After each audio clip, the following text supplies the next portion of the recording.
Well, just a year and couple of months before the general election takes place, many Nigerians are already asking about the shrinking space of the opposition. With the ruling All Progressive Congress taking all the governors into its fold, many are saying at the end, are we going to have only a one-party state, and what would that mean for democracy?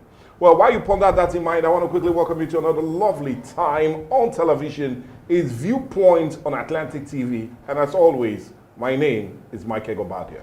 Thank God it's Friday! Excitement in the air already. Excitement. You know how excited I am on Fridays, yes, because Friday's edition has a different taste entirely, and I am super excited. And you know, now it's festive period. Wow. I feel Christmas everywhere. I perceive Christmas everywhere. I know you felt that too. Well, I did. All right, let me especially welcome you to Viewpoint on Atlantic TV. I am Mercy Irabo, and you know what Viewpoint is all about. To start with the dailies, we go straight into the dialogue, and the news comes around, and of course the trending. And you know, every day's edition is a special edition of which you do not want to miss. And you can share your thoughts with us on all our social media platforms, on Facebook, on YouTube, on Instagram at Atlantic Media and TV. We need to take this quick break, and once we return, the dailies will be next. My name is Desoka, the comedy catalyst of one of Nigerian comedy. All right, guys, back again. Yes, boss. My name is Osh, baby. Yemi Alade. Yeah, what up, people? It's your boy Victor Adi. Girl Niniola. My name is my wife, Ninja Celebrity type man. My papa say, who won't carry cow, waka go, waka follow the cow. I know the life for you. As you know, you're watching the Atlantic TV. Keep watching Atlantic TV. Atlantic TV. Keep watching Atlantic TV. Keep watching Atlantic TV. Keep watching Atlantic TV. Atlantic TV. Informative, educative, interesting, entertaining. Worldwide, international. Don't go anywhere, I'll catch you. Don't touch that die. Atlantic TV. Boom. Atlantic TV. We wanna party. Atlantic TV. Culturally inclined and uniquely different.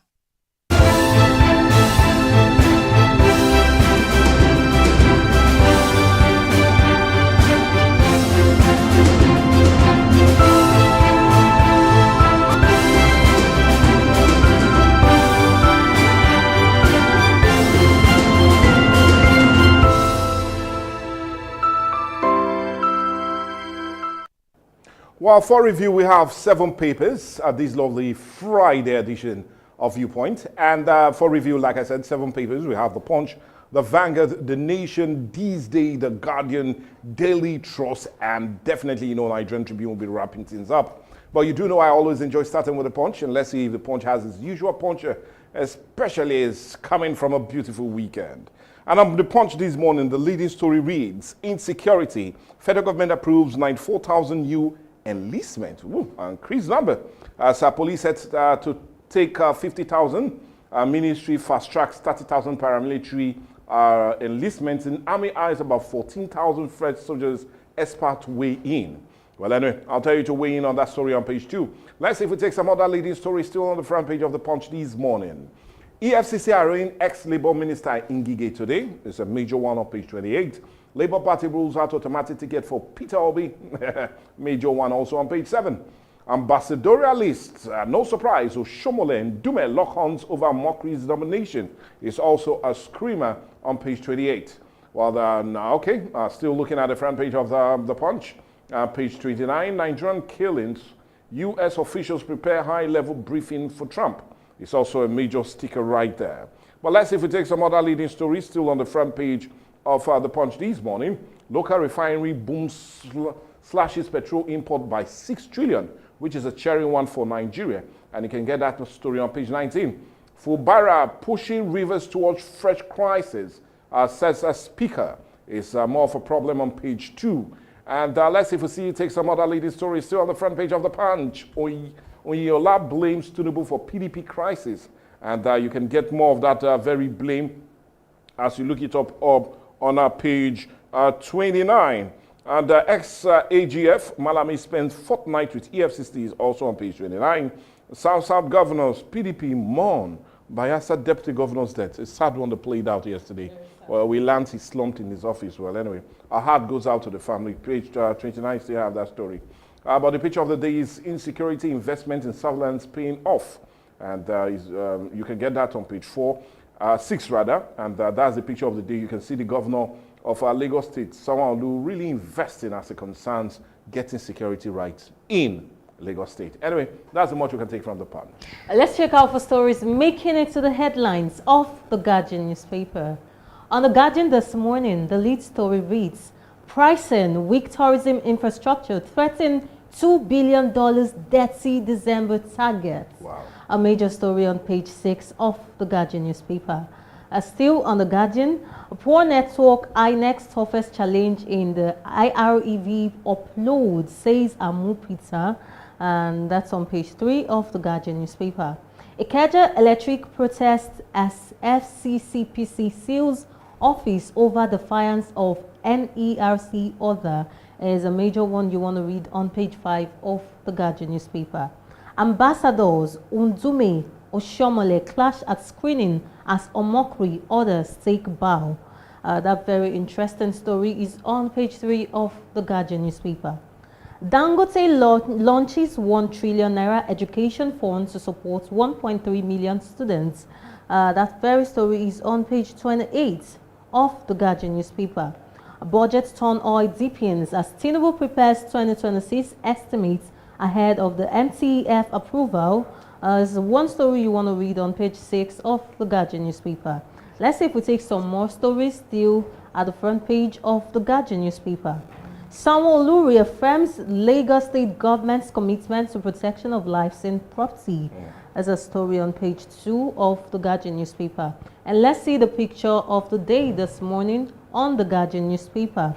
Yeah, the picture of the day we can see that's the presentation of gas trading license being presented to a gas trading company. All of this played out yesterday in Abuja. Well, that's all we're taking this morning on the Guardian newspaper.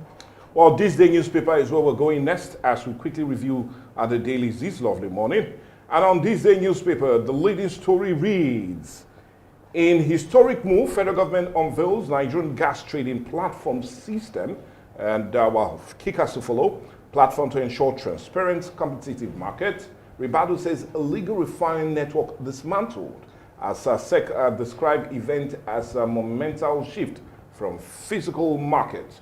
Well, anyway, we'll just see if we take just that few riders to it. But let's see if we take some other leading story, but I'll tell you to read that story up on page 10. Yes, a major one there. Citing long-term opportunities, PZ Kusun stalls plan to sell its unit to Nigeria and others.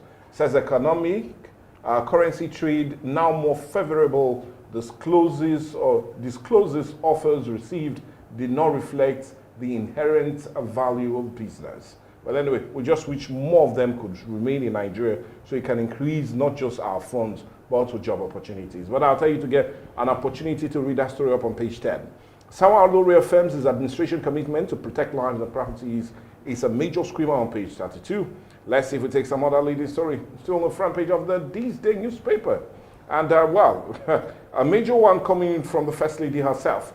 Remi, my husband some slacks. We are working hard to keep Nigerians safe. Who will blame her? But just get more of that story up on page 10. The husband seems to be getting it hot. But anyway, like I said, let's see if that is. But it looks as if that's the much stories we can get. But the picture of the day is one I'll rather take, and it's that of the launching of the ADF 100 billion Education Scholarship Initiative. And you can see the Vice President, all of this played out in Lagos just yesterday. That's much we can take from this day newspaper. Let's see what the nation has for us this beautiful Friday morning.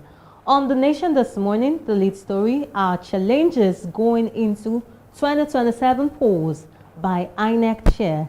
Amupitanda cries low voter turnout, canvasses upgrading of communications infrastructure, as one story you want to read on page 2 of the Nation newspaper. Let's see if we take some more stories still on the front page of the Nation newspaper. Vice President Shetima inaugurates 1 trillion naira Dangote education fund. Yeah, that's a major one on page 2 of the Nation newspaper. Rivers lawmakers fought for Barra's claim on peace meeting. That's on page 4. And still on page 4, EFCC to arraign Ngige today for alleged contract fraud. Interesting story on the front page of The Nation. Meter crisis, FCCPC seals Ikeja Electric headquarters. Very interesting story on page 7 of The Nation newspaper. Bayelsa Deputy Governor dies at 60. That's a very sad story on page 37 of The Nation newspaper. Let's see if we take some more stories still on the front page of The Nation newspaper. First Lady, let's identify with the less privileged. There's a story on page 3 of The Nation newspaper. Afani Kayode Omokri, Yakubu Ugwanyi Ikpeazu, others get Senate panel's nod on page 3 of The Nation newspaper. Let's quickly see what we have as the picture of the day. Let's see what we have as a picture of the day. Well, it's beginning to feel like Christmas. Right. That's celebrating Christmas with the underprivileged kids. And this is the Senator Tinubu, the First Lady, with children from a foster home in Abuja during the Christmas party at the State House yesterday. Look at them, all smiles. Beautiful and very colorful. Well, that's all we're taking this morning on The Nation newspaper. Well, I trust you're having a nice time still with us right here on Atlantic TV. It's still Viewpoint, and Daily Trust is where we're going next as we try to review the papers. A sad one. How 9 Unijob students died in auto crash. Well, our heart goes out to the family. Quite disturbing story. And I'll just tell you to read up that story up on page 3 and 4 of Daily Trust newspaper. But let's see if we take some other leading ones. Nigerian soldiers still in Burkina Faso after forced landing. This accredited to the minister on page 8. PDP confirms death of Bayelsa Deputy Governor. Still a sad one that played out yesterday, but I'll just tell you to read up that story up on page 3. Ambassadorial nomination, Shomole Ndume clash over Omokri screening. Well, no surprise, but you can take more of that story up on page 14. Let's see if we take some other leading stories still on the front page of the dailies this morning. EFCC to arraign ex-minister Ngige on Friday, it's on page 13. Dangote launches 1 trillion naira educational fund to support students, and that laudable initiative you can get on page 22. Well, man to die by hanging for killing employer is a sad reality up on page 7. A budget delay impacting business exports, indicating that on page 1 and 4 of the Daily Trust newspaper. But the picture of the day, just like many others, and we can still understand that Nigeria seems to be unveiling their Nigerian gas trading platform system. And that's more of a certificate being given to them. Well, anyway, that's much we can take from the Daily Trust. Let's see what the Nigerian Tribune has for us this morning. On the Nigerian Tribune, the lead story, reps asks federal government to prioritize forex allocation to airline operators. Call for 50% reduction in cost of tickets during Yuletide. And is a major story on page 7 of the Nigerian Tribune. PDP Ogun Adamawa governors mourn as Bayelsa deputy governor dies. A sad story on page 2 of the Nigerian Tribune. Oshomole Ndume clashes Senate screens Reno Omokri. Others, ambassadorial nominees enjoy bow and go privilege. There's a story you want to read on page 5 of the Nigerian Tribune. Let's take some more major stories still on the front page of the Nigerian Tribune.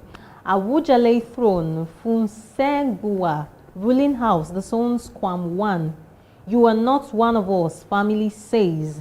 There's one story you want to read up on page 2 of the Nigerian Tribune. Dangote unveils 1 trillion naira scholarship scheme for 1.3 million Nigerian students.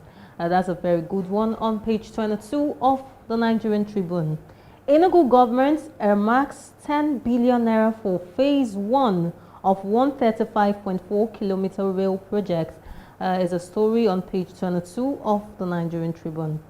Catholic priest tells court how terrorists bombed Owo church. Oh, so we're back to this Owo massacre. It's on page 2 of the Nigerian Tribune. Let's quickly see what we have as the picture of the day. The picture of the day this morning on the Nigerian Tribune. Yeah, it's talking about the ADF, yes, the Aliko Dangote Fund. Yeah, he's launched about 100 billion naira for education scholarship. That's a very good one coming from Aliko Dangote. Yes, and we are grateful to him for that. That tells us how they Yeah. prioritize education in the country. Yeah, that's all we're taking this morning on the Nigerian Tribune.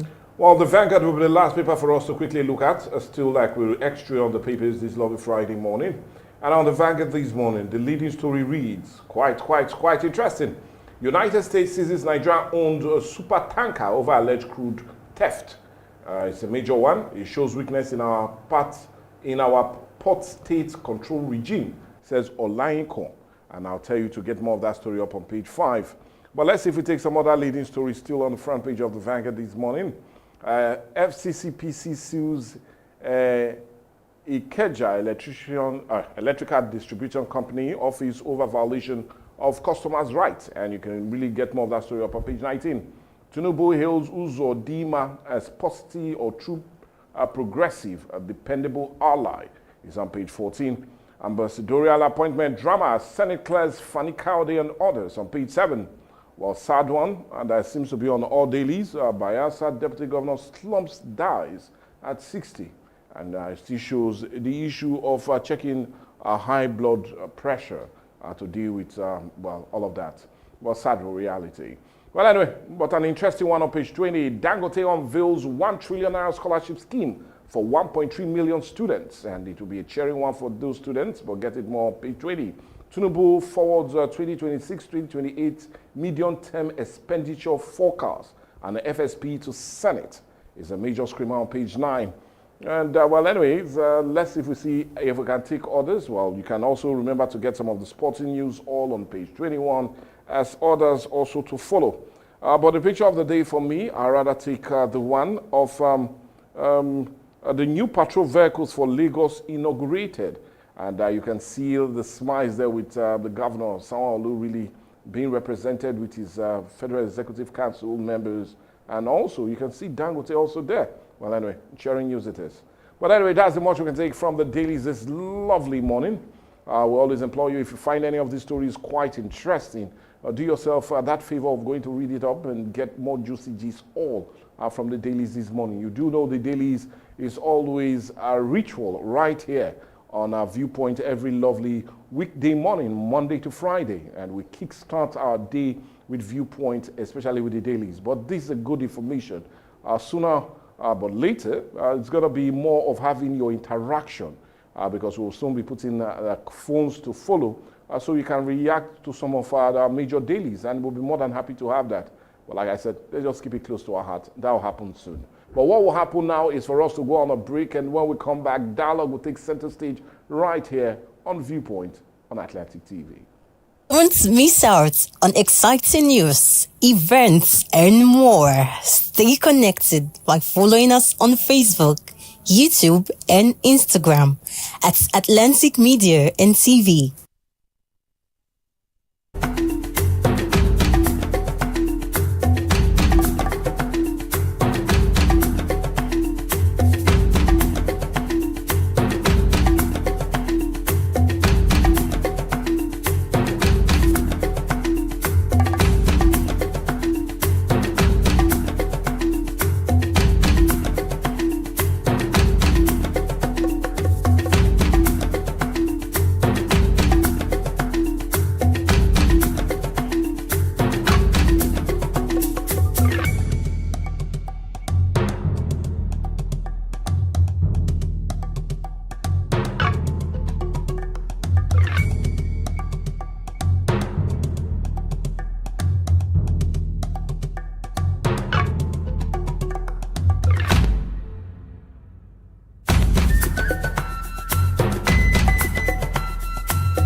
Atlantic TV, culturally inclined and uniquely different.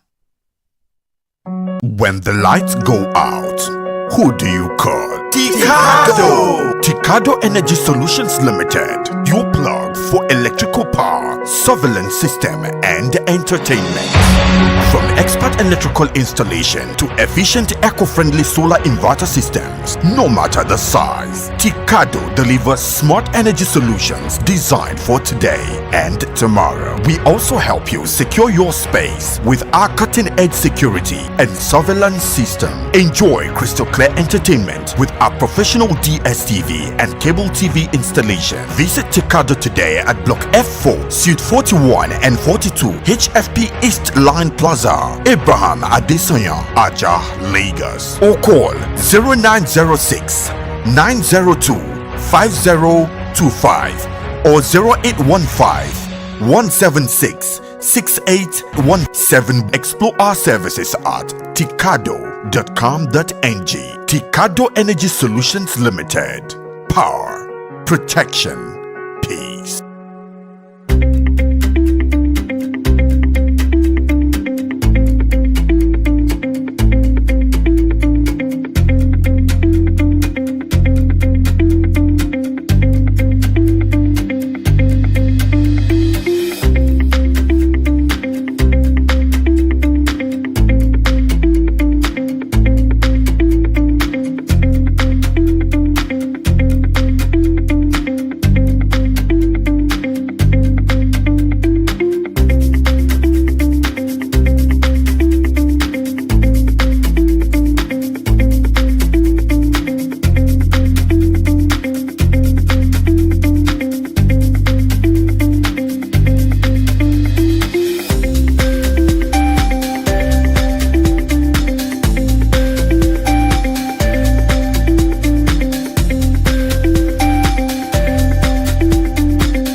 Atlantic TV, culturally inclined and uniquely different. Behind closed doors, too many suffer in silence. Too many lives are scarred by violence in the very place that should bring peace, the home. Domestic violence is not love, it is pain. It breaks trust, destroys lives and families, and steals futures. Domestic violence is not a private matter. It's a violation of dignity, and it must end. Because hitting a woman does not make you a man, but correcting her in love and staying in peace with her is God's plan. Together, we can raise our voices, protect the vulnerable, and rebuild lives. Say no to silence. Say no to fear. Say no to domestic violence. Powered by Atlantic Media and TV. My name is Desoka, the comedy catalyst of one of Nigerian comedy. All right, guys, back again. Yes, boss. My name is Osh, baby. Yemi Alade. Yeah, what up, people? It's your boy Victor 80. Girl Ninyola. My name is my wife Naija celebrity type man. My papa say, who won't carry cow, waka go, waka follow the cow. I know the life for you. I see you know you're watching the Atlantic TV. Keep watching Atlantic TV. Atlantic TV. Keep watching Atlantic TV. Keep watching Atlantic TV. Keep watching Atlantic TV. Atlantic TV. Informative, educative, interesting, entertaining. Worldwide, international. Don't go anywhere, I'll catch you. Don't touch that die. Atlantic TV. Boom. Atlantic TV, we wanna party. Atlantic TV. Culturally inclined and uniquely different.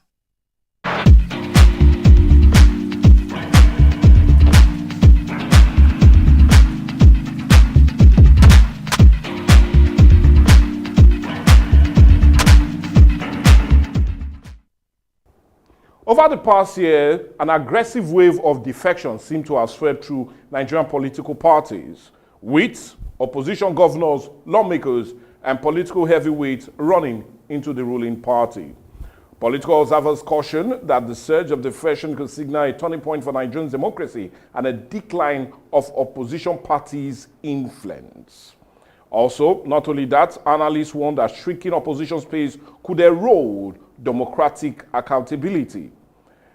Many will say that if a government is performing, then why are they jumping to another political party? While others feel it is just a way that these opposition parties feel they need to be safe and being protected. But the question remains, if we continue to have gale of defection, what will this signify for Nigeria and is a democracy? And is indeed the ruling party in every way trying to stifle the opposition party into a standstill and indeed increase their weight in the country? Well, all of these and more is what we are going to really look at today on the show. And we're talking about no other but political parties and a call for true democracy. That's what we're having as a major discussion as we look at the viability of other political parties, especially in the opposition, and looking again at the gale of defection that seems to be affecting a whole lot of opposition parties in the country. Well, anyway, to help us talk about this, we have no other person but a youth leader of the ADC joining us all the way from Ekiti State. And we're talking of no other person but Honorable Ayokunle Funsho Falodun. He's the ADC youth leader of Ado local government area in Ekiti State. Good morning, Honorable Ayokunle. I hope you're hearing us, and good morning and welcome to Viewpoint is Dialogue on Atlantic TV. Good morning, sir. I can hear you very clearly. Okay, well, nice having you on the show this lovely morning. I'll just go straight to it. You know, in my introduction, I talk about a gale of defection. Do you feel it's in the right order that we're having, almost like if the opposition is now being shrink? And do you see this as a plan of the ruling All Progressives Congress?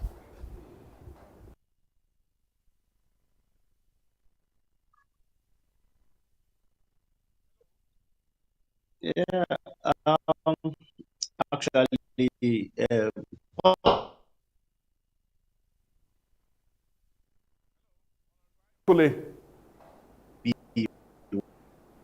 Okay, look as if we're still having issues with the connection. We'll try and see if we bring him back on board, and so he can really help us look at what we're talking about. We've had recent defections of governors from the ruling, or rather the opposition into the ruling party. Yeah, we still have him back on.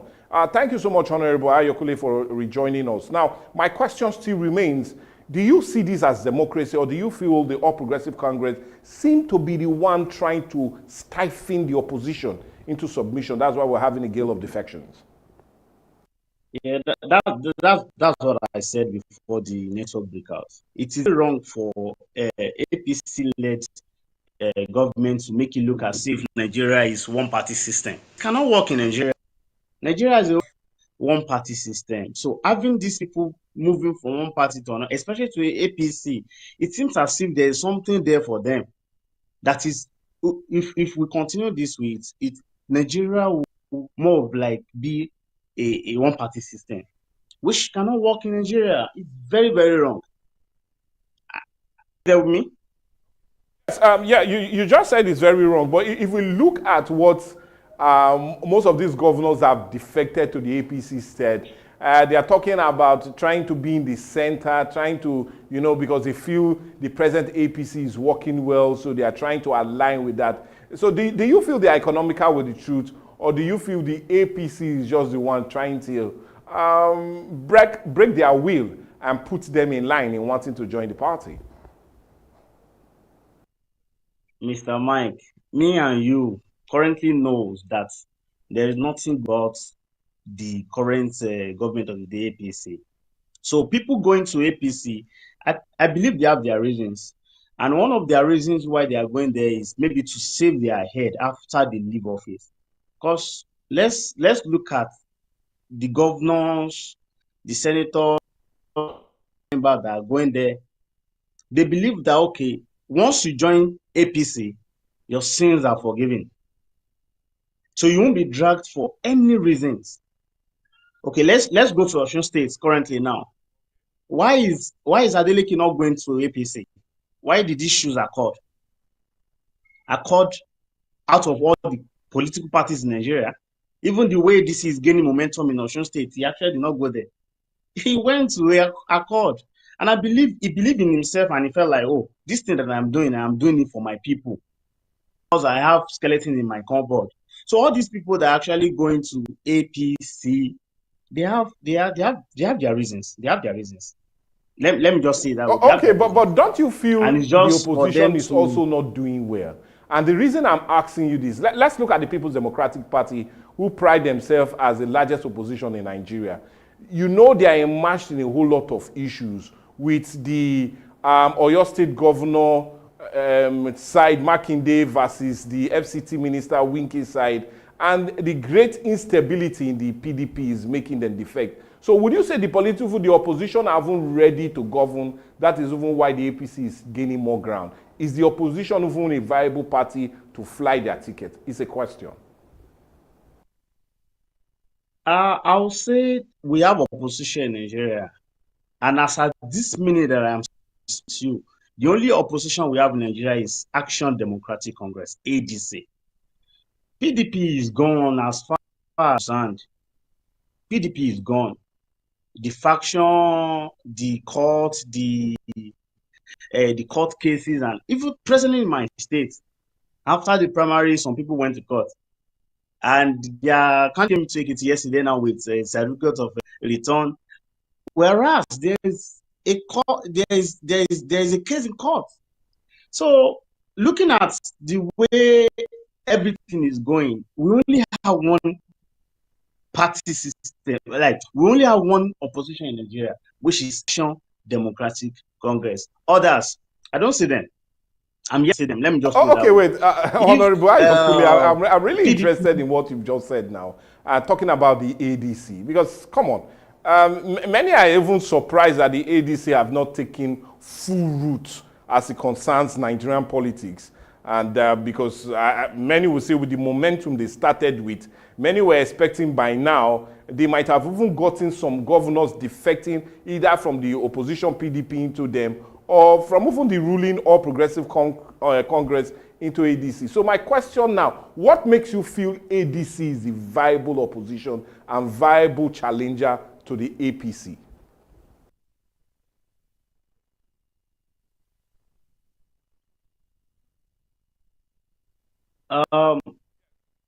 My question. ADC will always remain the only opposition. opposition as far as nation. The thing is this. ADC with the caliber of people that were with them before. So the games, they know the game, they play the games. They are in what they lead in one way or the other in all platforms that they want to, where they want to do maybe Ojoro, this and that. Why is current APC having an issue with us? Hello, Honorable Ayokule, because we can barely hear you because of the network.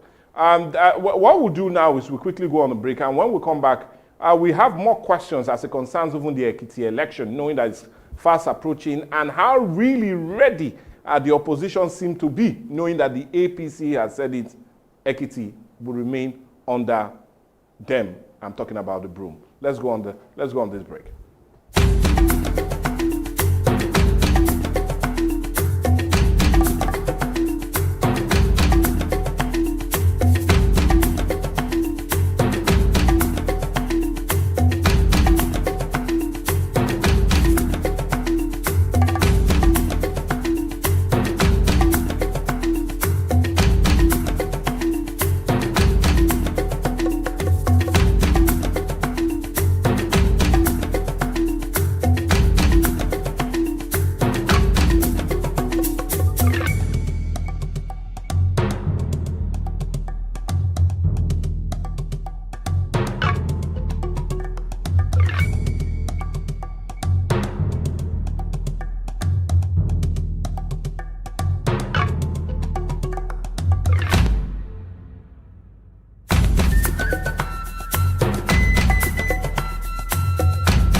Atlantic TV, culturally inclined, uniquely different.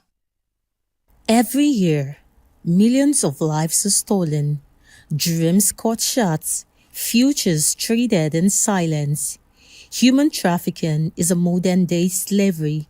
It hides in plain sight, tearing families apart and trapping the vulnerable in fear.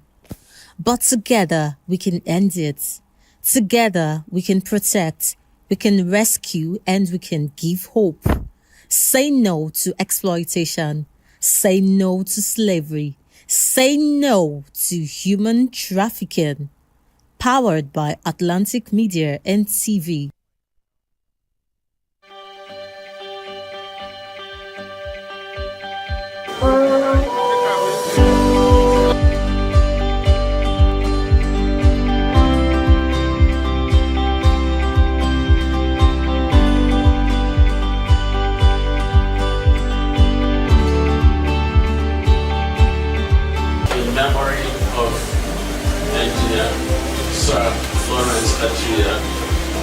To the glory of God, this library is hereby blessed, commissioned, and declared open for the good of humanity and for the particular betterment of our land here in Delta State through Christ our Lord. Amen.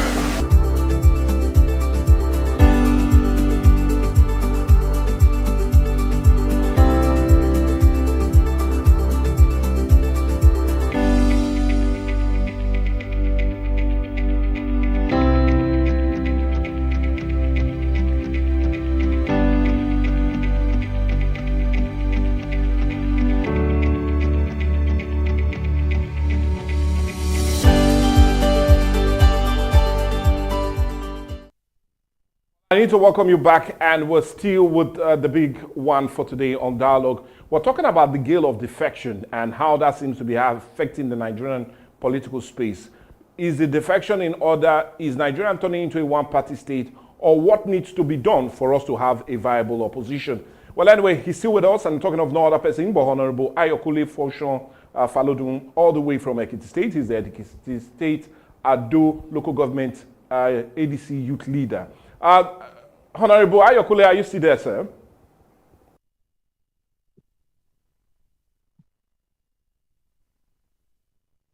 Hear me? Yeah, I'm with you. Okay, good to hear. Now, like I said before we went on the break, what makes you feel the ADC is a viable opposition to the APC?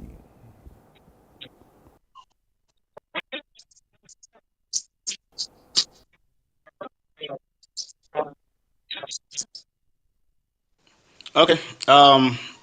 Good morning.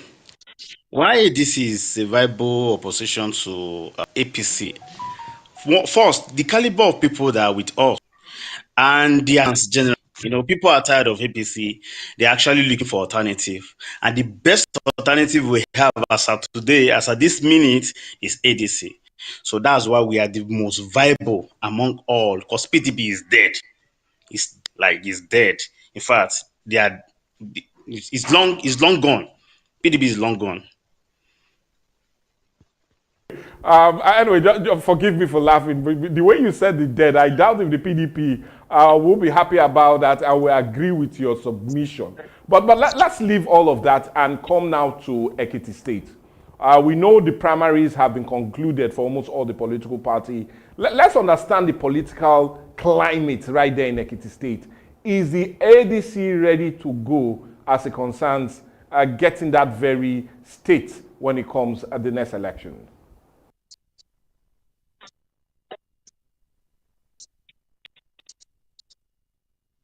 Yeah, ADC is ready in the state. And we are together, which is the government house. Our aims and goals are different. We are coming in to rescue the state from before the primaries. ADC gathering were attacked more than 2-3 times. They see like they have their own people they attack for no reasons. So our plans, the way we do our things are different. So we don't make noise. We do it silently. This party is coming. They know why they are actually attacking us, and they are not attacking other parties. So I can assure you in a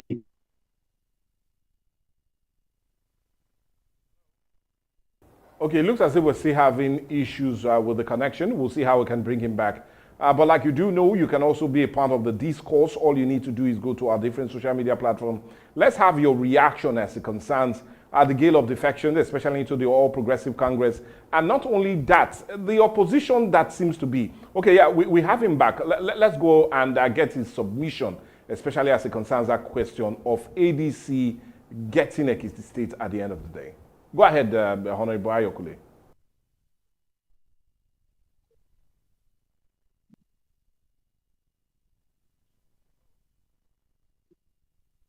Yeah. We've actually done our own primary assignments. And what is left for us now is to win the race. Stand strong. So our aim and goal is are we together?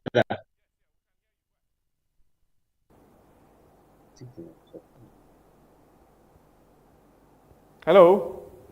Okay, yeah, it looks as if we're still having issues. Let's see how we can really resolve all of that and bring him back. But there seems to be that very big talk as it concerns the elections in Ekiti State, with the ruling All Progressive Congress insisting that Ekiti will always remain with them. knowing that they feel they've performed a great deal and that more needs to be with that very political party. But with the ruling, or rather with the opposition, ADC and the PDP also having conducted their primaries, many are saying, would this be a turnaround, especially as it concerns the opposition in wanting to clinch more? But the question still remains, are we having a one-party state, or is the opposition being stifled? And if not, what does the opposition need to do to make it look as if it's a better alternative, not just for politicians, but for Nigerians having democracy, especially the dividends of democracy come to them?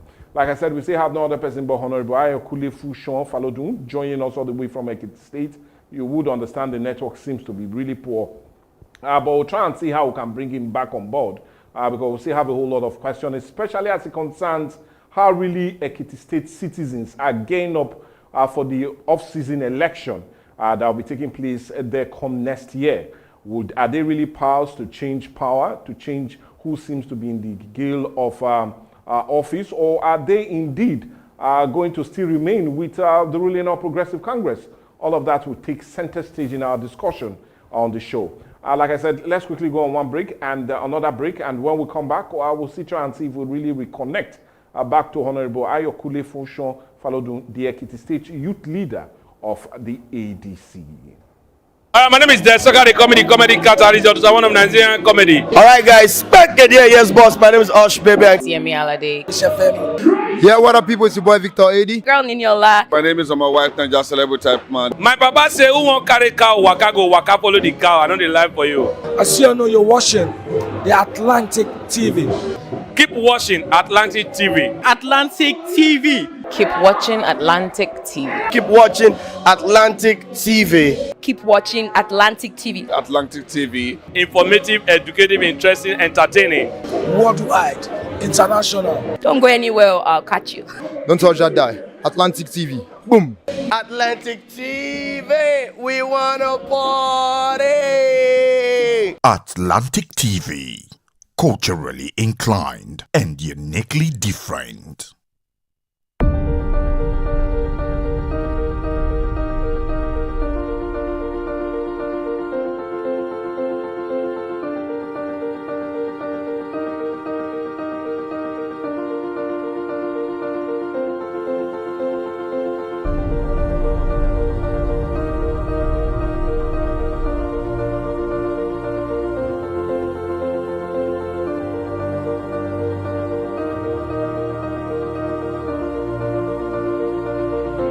The future of the worried child is bold, bright, and limitless.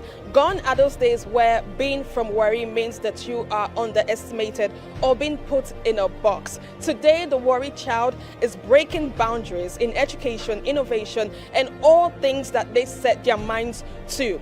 We are gathered right here live at the Brown Hill Coliseum in Warri, Delta State for the future of the worried child, a one-day seminar put together for secondary school students in Warri, Delta State, and its aim is to reshape and of course to remind these children that their dreams are valid and they can be anything that they want to be. We will be reshaping destinies and of course putting in the minds of these children that yes, greatness lies within them. The theme for this year is a very powerful one, Beyond Limits, Unlocking the Potential of the Worried Child. Now, this is not just another seminar, this is a movement, one that brings to the knowledge that every child has greatness inside of them. My name is NK and I'll be holding it down right here on the red carpet for Atlantic Media and TV, where we'll be having our special guests and of course we'll be having conversations with our speakers, distinguished guests, and of course our students who are here and ready to learn, to get inspired, and of course to go home with so much enlightenment. Join me on the red carpet as I interview great men and women who will be coming here today to experience this great history in the making.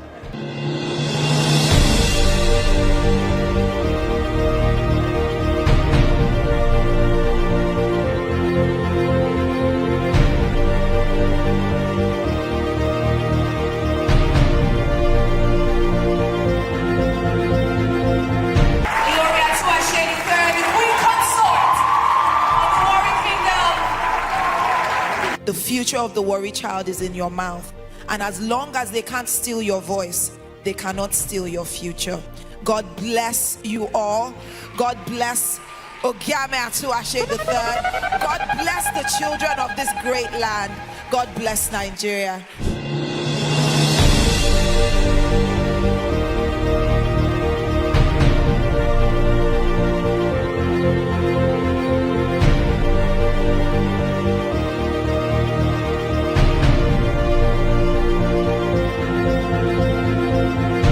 Child can do anything possible because we believe first God made them, and if God made them, God actually made them without limit.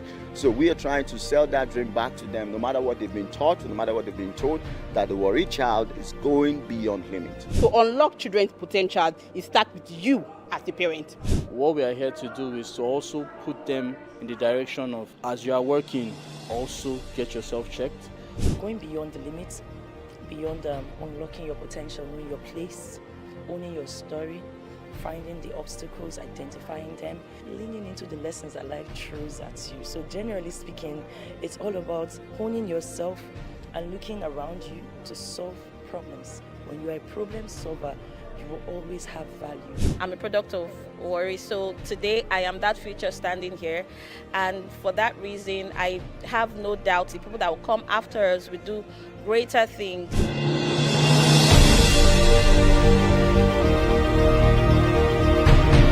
I feel so amazed by everything that has been going on today. I am truly touched and I'm truly enlightened today. I feel very nervous coming here, but meeting new people and seeing that, oh, like there are lots of opportunities. Thank you most for the opportunity that have given to us, the future of the Warri child.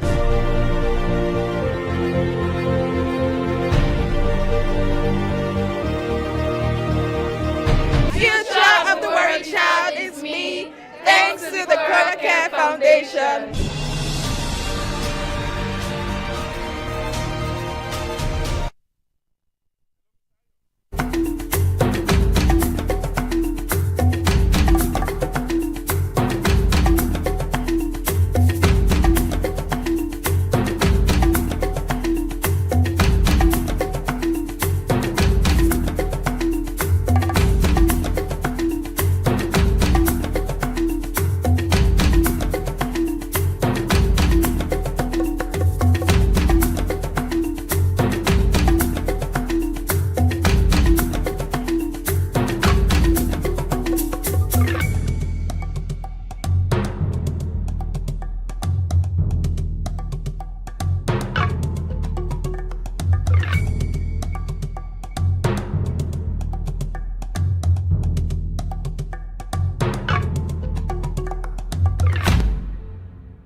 Well, we welcome you back, and we're still with dialogue today on our Viewpoint on Atlantic TV, and we're talking about the gale of defection and looking for a viable opposition party that many feel is needed to give the ruling All Progressive Congress a run for their money. But how really ready are these viable opposition? Well, anyway, that's what we're having as a major one as we look at the gale of defection that seems to be affecting many political parties in the country at the moment. But we do have no other person but Honorable Ayo Kule Fonshon Falodun, all the way from Ekiti State. Let me return back to you, Honorable Ayo. And yes, you said the ADC seems to be ready in Ekiti State to wrestle out power from the ruling All Progressive Congress. But many will say, Ekiti citizens, are they really not happy with the state of things right there in Ekiti State. Don't you feel the ruling All Progressive Congress is doing a whole lot, and the ADC has never or really not won the heart of citizens in Ekiti State? Let's understand. All right. I understand your question. Like many people will say from different environment, like Ekiti Enjoy, at least their governor is doing fine. Ask him, the governor himself, to come out and tell us 10 of his achievements in the last 3 years. But we're not here because of that. What is important to us as ADC member, as a party, is to rescue our people. And how do we plan to do that? Is for us to do our home assignments very well, because presently, at the moment, there are a lot of internal constipation in APC. What do I mean by internal constipation? Because people ask, like, which kind of English is that? Yes, internal constipation. As we speak, APC are yet to even send a name to INEC. So we only have PDP and ADC. And like I said the other time, PDP crisis has to do with litigations here and there. So currently, at this moment, ADC is positioned to take everything from here. We are on our promise. We are still doing. We are recruiting every day. ADC, one of ADC goal is to mobilize from the grassroots, which we have been doing. Okay, as Ado youth leader now, I have 13 youth leader under myself. And from that 13 youth leader, we have a whole lot to do, because, okay, Ado is the largest when it comes to voting strength in Ekiti State. So, will I say Ado will not win ADC, or what if APC come back and reconcile with their present governor? That one is none of our business. All we want to do is we want to take over, and the only party that is positioned to go full now without crisis in Ekiti State is ADC. Thank you for giving us that perception as it concerns what your party intends to do. But let's look at a broader sense. Now, let's come to the nation itself. Many will say the present administration, yes, might be bedeviled with a whole lot of problems. We're talking about insecurity and issues as it concerns the economy. Do you feel if, and I'm just saying if, the ADC comes into being come 2027, has been projected by some of your top-notch, like former Senator David Mark. Do you see the ADC doing any better? Because that's where Nigerian fears always remain, that they will come and say this, and at the long run, they will do differently. So do you see the ADC doing better if given the opportunity come 2027? Let me put it this way. Let me not answer the question directly. Let me answer as a politician. I cannot promise you I will do 100%, but at the same time, let's say with the way things are going, they've been in the system before, and they assure us that they know where Nigeria are lacking, and they know the solutions to that areas. So let me give you 70% of 100. ADC will do better than the present government of the day. Look, because that's another major question. Many are saying Peter Obi would likely not be the ADC presidential candidate, and others are penciling no other person but the former Vice President Atiku Abubakar as the viable ADC presidential candidate. Would you give us a glimpse of who the ADC might project at the end of the day?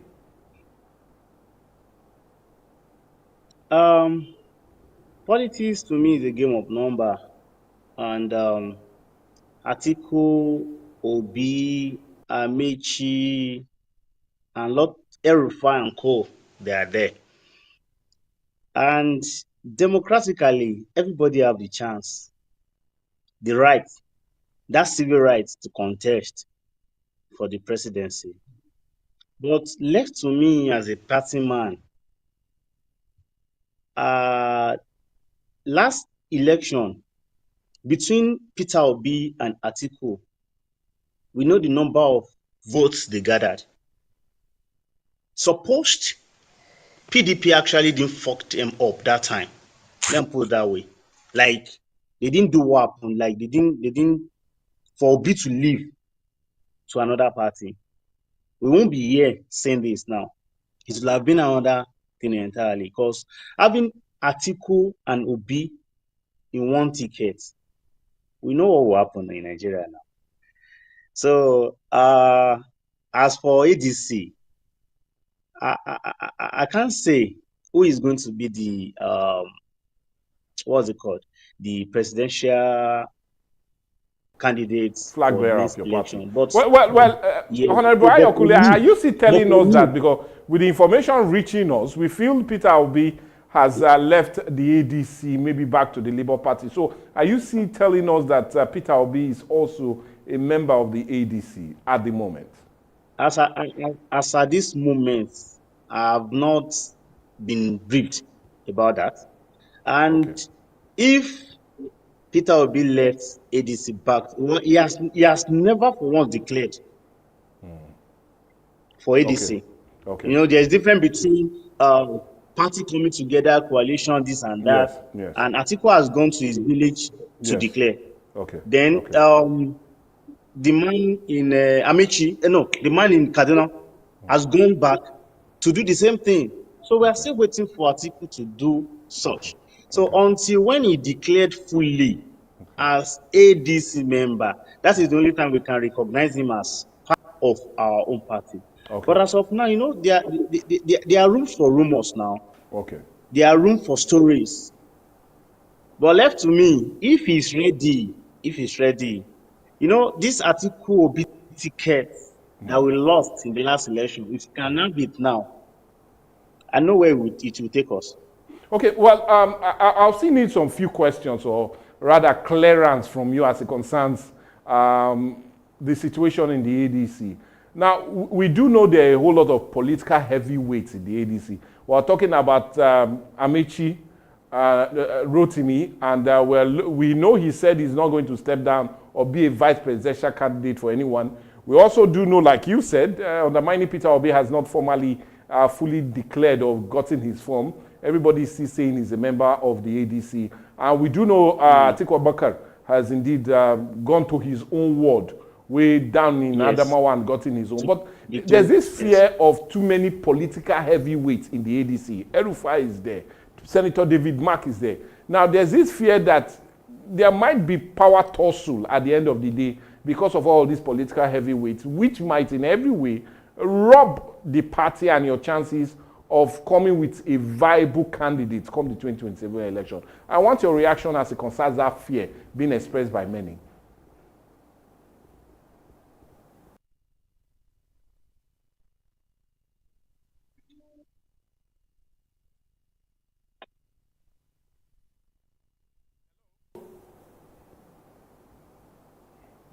Did you get my question? Honorable Ayokule, are you still with us there? Yes, I'm with you. Yes, yeah. So go ahead. Would there not be a power tussle at the end of the day, knowing that these heavyweights are all in the political party, that might really affect the chances of the ADC? Everybody see they're ambitious, and which is very good.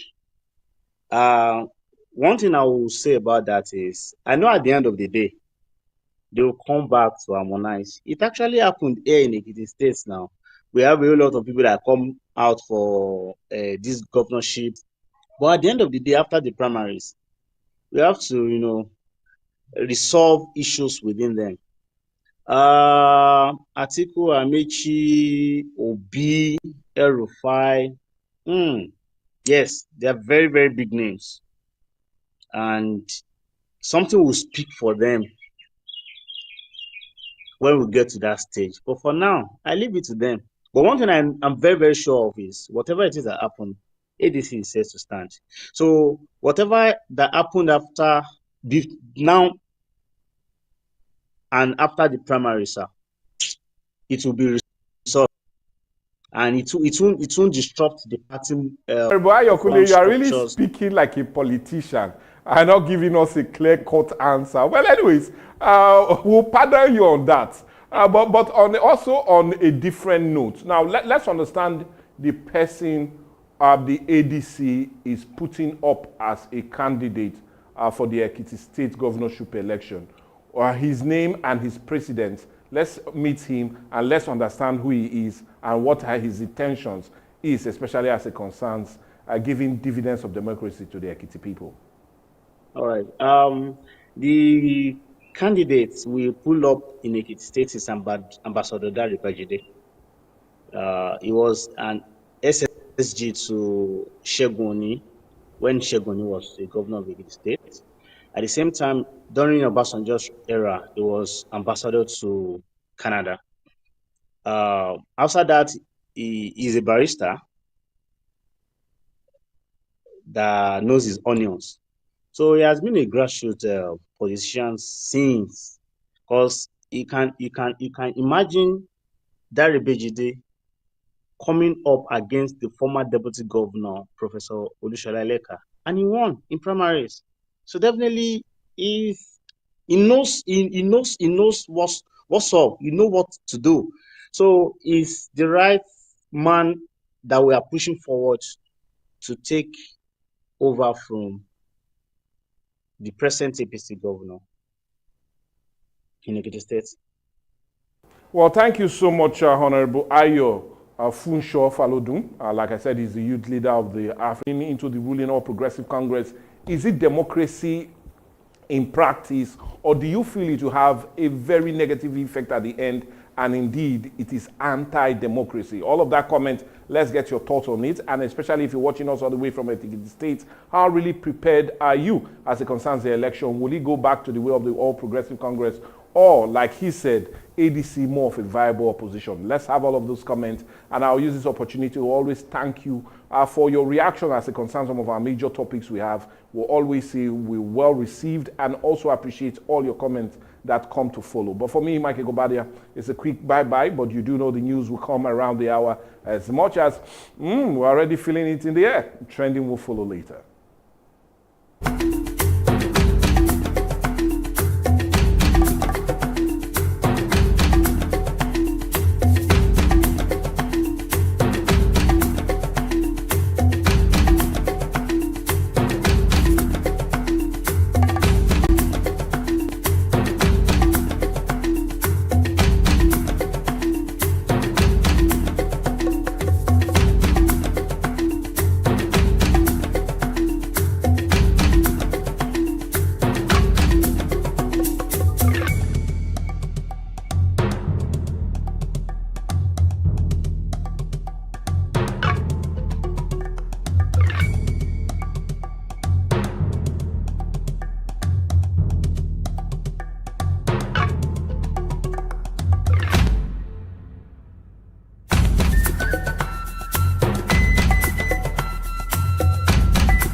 Atlantic TV, culturally inclined and uniquely different.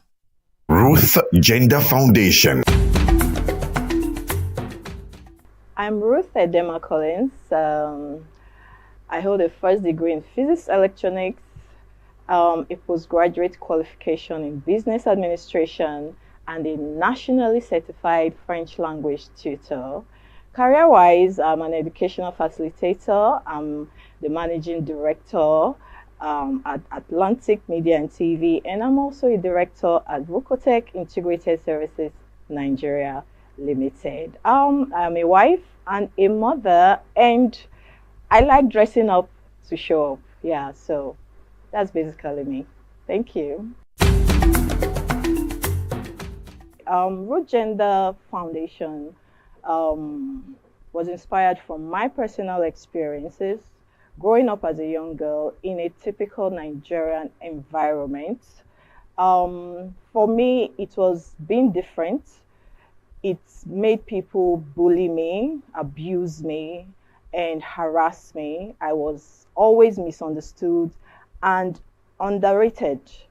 Root Gender is a foundation that is dedicated to building confidence in the Nigerian girl child through educational and inspirational programs like supporting programs that promote girl child education. We also organize physical exercises for our young girls for the overall well-being of their mental and physical states, and also for the acquisition of self-defense skills. We also sensitize girls on laws that protect them. In our constitution, a lot of girls do not know that they have rights, that there are laws that protect their interests in Nigeria. Hence, they are vulnerable, they are living in fear, which is stopping them from reaching their full potentials. So we sensitize them on the laws that protect their interests. This, like I said, is visioned towards building confidence in the Nigerian girl child. So that is just a wrap-up of what we do at Root Gender Foundation. I would say I resonate with the struggles and the challenges of the girl child, particularly the Warri girl child. I happen to grow up in the heart of Warri. I'm from an average background. My family is an average one, but I experienced a lot. Like I said, I was bullied, I was overlooked, I was harassed for being a different child, for daring to be different. And nobody was taking note and tapping into my potentials.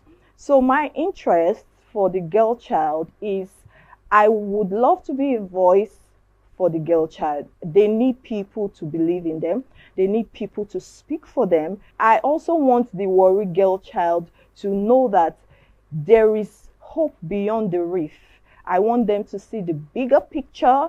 I want them to know that they can compete on global platforms. They can compete on international platforms, and they can do very well. We have the likes of Ada Gold, or Maumi, and the rest of them. They are all competing very well on international platforms, and I know that you too can do that, and I want you to know that is why we are here. Root Gender Foundation is here to make you understand that you can actually be what you want to be.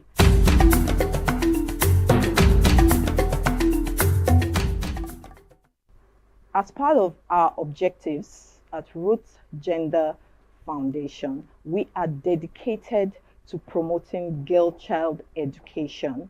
Like I said, I represent the brand Warri Girl Child. I represent the brand the African Girl Child, because I have gone through the struggles from there to here. So giving 2 million to the best female participants is just a way to share them on. It's just a way to make them know that we believe in you. I believe in you. You can look up to us. We are sharing you on. It is not about the money. We believe in your potential. We want our girls to know that you are doing the right thing at the right time. You are in the right place, and this is what you should be doing. That's why we are supporting you, and we will always be here to support you. Girl-child empowerment to me is enforcing laws that protect our girl child. You know, my NGO, we've been pursuing a bill that we will see to be passed. We are asking that our girls should be allowed to carry pepper spray as weapons of self-defense. Because if you look at it, our women have nothing to protect themselves. They are just there by the grace of God. So we are pursuing laws that will protect the girl child. So empowerment, girl child empowerment to me is enforcing laws that protect the girl child, educating the girl child on time and money management, financial literacy, and equipping them with self-defense skills. Also, access to quality education. This to me is girl child empowerment and nothing more. A girl child must possess effective communication skills. They should be able to communicate effectively. A girl child should be financially literate. She should know how to manage her finances, and she should also know how to manage her time. Yes. Also, most importantly, another skill is self-awareness. It's important for our girls to know who they are, to believe in themselves. That's the vision of our NGO, building confident girls that can achieve their full potentials in Nigeria. That is our NGO's vision. So yeah, those are some of the skills I believe that the girl child should possess.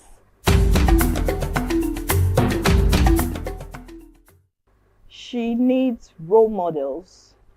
She needs people that have dared that path and have made it. Our young girls need role models. That's why we have to do better. We have to do the work. We have to bridge the gap. We have to share them on like we are doing. You can achieve your dreams. First, you have to make education your best friend. Every effort you put into learning will always be there for you, to never fail you. Boys will break your heart, people will break your heart, but every effort you put towards learning anything, everything will always come through for you. So for you to achieve your dreams, look towards the right people, look towards the right direction. There are people that have achieved in that route. I will encourage you to look up to them, learn from them. That is just the way to achieve your dreams. My message to the Warri Child, like I said, I represent the brand Warri Girl Child. We are letting the world know that we are not vile, we are not roused, we are educated, we compete intellectually, we have good things ahead of us. We can do it on the global platform, we can do it on the national platform, and we are everything there is to be a woman. I would encourage you, Warri Girl Child, make education your best friend. Make education your best friend. Learn new things. Learn new languages. Okay? And the sky will be your starting point. We are always here to share you up. Don't forget that my name is Ruth Edema Collins from Root Gender Foundation, and from all of us wishing you the best, we say keep watching Atlantic TV. Ruth Gender Foundation.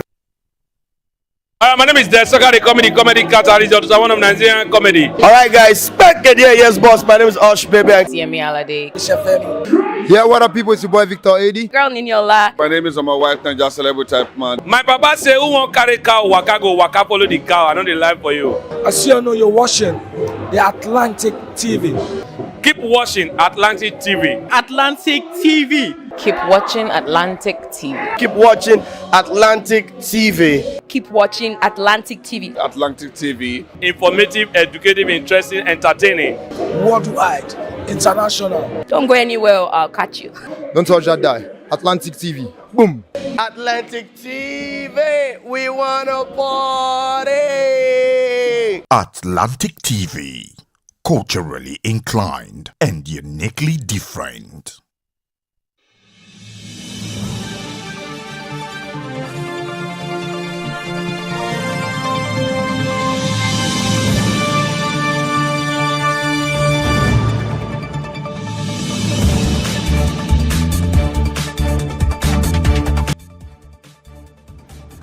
Hey, and welcome to our daily news roundup on Atlantic TV. I am Michael Gobadio. Here are our top stories. Okonjo-Iweala Moabudu make Forbes 2025 most powerful women list. INEC boss warns of irregularities in voter register.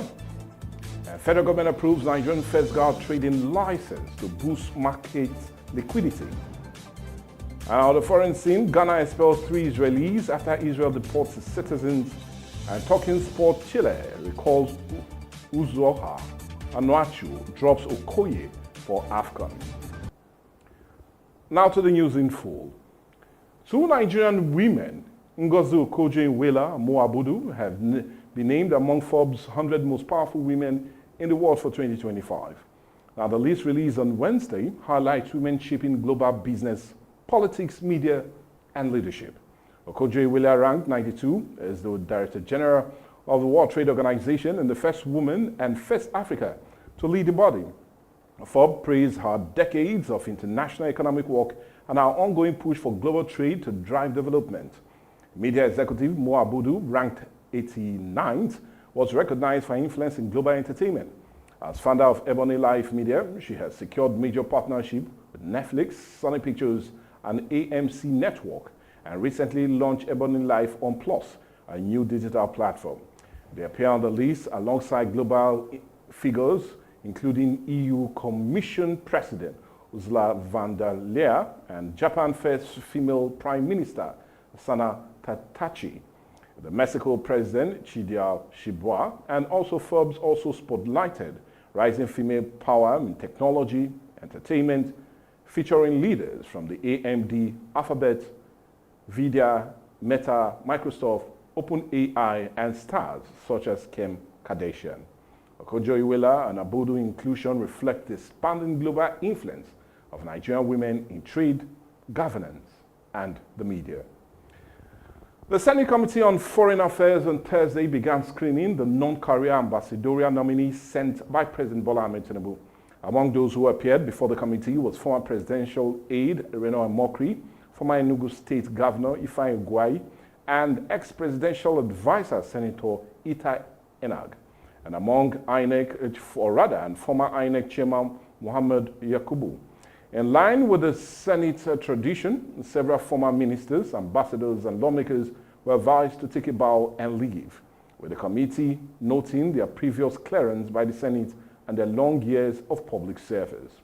Now, during the section, nominees were squeezed on Nigeria's foreign affairs direction, bilateral relationship, and their plans to promote the nation's diplomatic and economic interests abroad. The committee, chaired by Senator Abubakar Sani Bello, is expected to conclude its work and submit its report to the Senate. The distinguished chairman, Senate Committee on Foreign Affairs, Senator Sani Bello, the distinguished deputy chairman, Senate Committee on Foreign Affairs, distinguished members of the Senate Committee on Foreign Affairs, and distinguished senators from my state, Senator Ned, Senator John Onuwapo, and Senator Eden Yakimone, the special advisor to the President on Senate Matters, Senator Bashir Eladu, CON. My name is Bernard Mortis. I was a special assistant to the President on new media. I'm an author, and I'm glad to be here. Thank you for having me. Next. Final confirmation of the nominees will follow once the full chamber considers the panel's recommendation. INEC says it has recorded over 2.6 million completed registration in the first phase of the continuous voter registration exercise, which ended on December the 10th. The chairman, Professor Joash Amapiton, revealed the figures at the Stakeholders Forum in Abuja, noting that more than 1.5 million registrations were completed online and over 1.1 million through physical capture. Osun, Kaduna, Plateau, Imo, Borno, and Lagos recorded the highest turnout. It said the claims and objection period opens on December 15, urging citizens to verify the details that the voter registration still contains outdated entries, including names of deceased persons. Amopiton announced the phase 2 of the CVR, and which will begin on January the 5th, 2026, where centers move closer to communities to improve access. He also said INEC has contacted security agencies for updates on arrest over voter buying, stressing that the commission can only prosecute but not arrest. On technology, the chairman said the Beavers and IREV have improved transparency but suffer from poor network coverage. He added that INEC is working with telecom operators to address the issue. Away from that, the South-South Governors Forum and the People's Democratic Party are mourning the death of Bayelsa State's Deputy Governor, Senator Lawrence Orojakpo. Orojakpo reportedly collapsed in his office at the Government House in Yenagoa around 1:30 p.m. on Thursday. He was rushed to the intensive care unit of the Federal Medical Center, where he was later confirmed dead. Earlier in the day, his media aide, Dubara Atasi, had said the Deputy Governor had been taken to the hospital outside the state and was in critical condition. In a statement, Chairman of the Southern Governors Forum and Ogun State Governor Dapo Abiodun said he received the news with great shock, describing the incident as painful. He noted that the Deputy Governor collapsed while discharging his duties and praised him as a dedicated public servant. Governor Abiodun extended condolence to Governor Doyediri, the Orojopa family, and the people of Bayelsa State, saying Nigeria had lost a gem. Meanwhile, the PDP, in the statement by its National Publicity Secretary, Imen Emobong, said that the news had thrown the party into deep grief. The party described the Deputy Governor as a consistent and principled politician whose integrity defined his public life. The PDP also condoled with the Bayelsa State government and citizens, calling his death a painful and irreparable loss. The African Democratic Congress has inaugurated the Delta State Committee, declaring its ambition to unseat President Bola Ahmed Tinubu and also Governor Sheriff Oborori in the 2027 election. Speaking in Asaba, the party's National Publicity Secretary, Bolaji Abdullahi, said the new committee was set by the ADC office across the state, down to ward and unit level, and drive public mobilization. He said the party is committed to justice, equity, and transparency. Insisting Nigeria needs a new kind of politics to move forward. Abdullahi criticized the state of development in Delta, saying despite its vast resources, progress has been stalled. He argued that the ruling All Progressive Congress had failed to improve lives and that the ADC represent the only credible alternative. He also described the ADC as the last strong opposition party, positioning its mission as a national rescuer effort that empowers ordinary Nigerians. Earlier, National Chairman David Markets, represented by Babachi Lawan, charged the newly inaugurated Transition Management Committee to follow the party's constitution and avoid corruption, ticket trading, and manipulation of primaries. He urged Delta leaders to strengthen party structures across the state. The committee includes prominent figures as the former ABGA governorship candidate Chief Great Oboru and Deacon Kennedy Peller. The federal government has issued Nigeria's first ever gas trading license, a major step towards reforming the country's gas market and improving transparency, pricing, and liquidity. The license guaranteed, to GEX Market Limited by the Nigerian Midstream and Downstream Petroleum Regulatory Authorities, allows the company to operate a clearinghouse and settlement system, a key financial infrastructure that standardizes and secure gas transaction. Now, speaking at the ceremony in Abuja, the MNDPRA Chief Executive Farouk Ahmed said the new framework will create a transparent, technology-driven marketplace with real-time trading, clearing pricing, stronger contact enforcement, and increased investment confidence. He noted that Nigeria holds Africa's largest gas reserve will continue to face pricing opacity, weak contract performance, and low liquidity. The Minister for State for Petroleum Resources, ECO, said the move aligns with President Tinubu's energy agenda and will improve access, dependability, and affordability in the domestic gas market. The Securities and Exchange Commission described the clearing system as a major step towards building a modern gas trading economy. Security officials also announced process in tracking pipeline vandalism and pledge protection for infrastructures needed to support the new trading framework.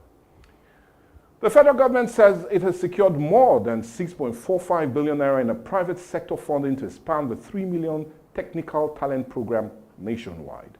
Communication, Innovation and Digital Economy Minister Dr. Busun Tijani announced the support at the 3MTT National Impact Summit in Abuja. He said contributions from IHS, MTN and Airtel will improve training infrastructure, boost community engagement and widen opportunity for young Nigerians seeking tech careers. The IHS committed 2.5 billion naira, MTN 2.95 billion naira and Airtel 1 billion naira. The minister credited the rapid growth of the program to strong national demand and President Bola Ahmed Tinubu digital economy reforms.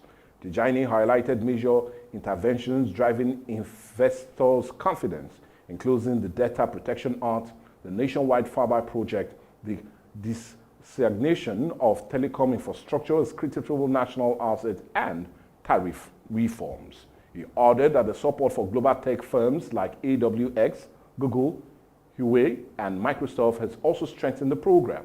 The minister said the 3MTT rollout is progressing in phases from 30,000 trainees in 2023 to 1 million in 2024, with the final 3 million talent phase beginning next year.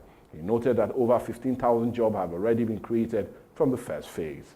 Now, President Tinubu, represented by the SGF, George Akume, said Nigerian goal of becoming a $1 trillion economy depends on sustained investment in digital skills and the productivity of its youth. The 3MTT launched in 2023 aims to train 3 million Nigerians in digital and technical skills in 2027. We need to go on a break now, but when we come back, more news across Nigeria as well as foreign sports. Join us soon. Don't miss out on exciting news, events, and more. Stay connected by following us on Facebook, YouTube, and Instagram at Atlantic Media and TV. Welcome back. The United States Congressman Ray Moore says he's preparing a formal report to President Donald Trump on a coordinated plan for the United States to work with Nigeria to curb alleged killings of Christians in the country. Moore disclosed these on a post on X on Thursday, adding that the report will also outline strategies to help Nigeria tackle terrorist threats in the Northeast. The move follows his recent congressional delegation to Nigeria, where members of the U.S. House Appropriation Committee met with top officials, including National Security Advisor Nuru Ribado. Now, during the visit, Moore toured parts of Benue State and met displaced Christian communities affected by attacks blamed on Fulani militia. Described the accounts he heard from survivors as heartbreaking, including stories of families torn apart by violence. Moore says his reports to Trump will recommend deeper U.S.-Nigerian cooperation to address the crisis. His comments come amid renewed American scrutiny of Nigerian security situation after Trump designated the country as a country of particular concern for religious freedom violations in October. The Tinubu administration has rejected the designation, insisting the security challenges are not religiously driven and pointing to ongoing joint operation with the United States government. On the foreign scene, Ghana has expelled 3 Israeli nationals in a diplomatic retaliation after 3 Ghanaians were early deported from Israel. The Ministry of Foreign Affairs summoned to charge the affairs of Israel's embassy on Wednesday, as the Israeli ambassador is currently out of the country.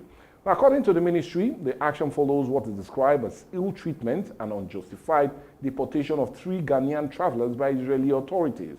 7 Ghanaians, including 4 members of the parliamentary delegation attending a cybersecurity conference, were detained at the Ben Gurion International Airport, but later released after diplomatic intervention. 3 of them were eventually deported back to Ghana. In response, Ghana deported 3 Israelis who arrived in the country early in the day. The Foreign Affairs Ministry says both countries have agreed to resolve the issue amicably, adding that Ghana will continue to protect the rights and dignity of its citizens while maintaining healthy diplomatic relationship. And talking sport, the Super Eagles have announced their final 28-man squad for the 2025 African Cup of Nations and major recalls and inclusion. Omonial goalkeeper Francis Uzoho and Transaspor striker Paul Noachi are back in the team, while Maduka Okoye and Tolu Akorodare have been dropped. Head coach Eric Chile unveiled the list on Thursday, featuring 3 goalkeepers, 8 defenders, 8 midfields, and 9 forward for the tournament kicking off on December the 21st in Morocco. The squad includes several new faces, like Blackburn Rovers defender Rowan Adebisu ends his first club, while Igor Ugbo, Ebenezer Akinsomiro, and Mohamed Usman and Tochukwu Nnamdi also strengthened the team across defense and midfield. Up front, Croatia-based striker Salim Fago joins the squad for the first time. Uzoho returns to compete for the #1 spot alongside Stanley Nwambali, who remains a fitness doubt, and Amos Obasoge. For Hams, Kevin Bassey leads a strong defensive line, while the midfield will be anchored by experienced names including Alex Wobi, Wilfred Ndidi, and Frank Onyeka. In attack, Victor Osimhen tops a powerful frontline support by Demola Lookman, Samuel Chukwueze, Moses Simon, and others. Paul Onoachi gets his first club under Chile following an impressive run in Turkey. Nigeria will play in Group C against Tunisia, Tanzania, and Uganda. The team will open their campaign on December 23rd against Tanzania after a pre-tournament camp in Egypt, where they are expected to face the Pharaohs in an unofficial friendly on December 16th. The Super Eagles, runner-up to the last AFCON, will be aiming for their 4th continental tie. Still talking sports, Nigerian Super Falcons has slipped 1 place in their latest FIFA Women's World Ranking, moving from 36th to 37th. Despite the drop, the team remains the #1 women's side on the African continent. The new ranking reflects a strong year for the Falcons, highlighted by the 2024 AFCON victory in Morocco, where they fought back from a 2 goals down to beat host 3-2 and claim a record 10 African title. The team also delivered dominant performance against the tournament, including a 5-0 win over Zambia and 2-1 semi-final victory against South Africa. After lifting the trophy, the Falcons booked their place in the 2026 AFCON qualifiers with a 3-1 aggregate win over Benin in October, but their inactivity during the last international window contributed to their slight drop in FIFA's monthly ranking. On the continent, South Africa, Ghana, Zambia, and Morocco follow Nigeria in the top 5. Globally, Spain leads the ranking, followed by the United States, Germany, England, and Sweden. And with that sporting news comes the end of the news today on Atlantic TV. I'll always implore you that if you have any newsworthy reports, do well to contact us on our different social media platforms, and we're more than happy to have it. Goodbye. God bless you, and have a great weekend.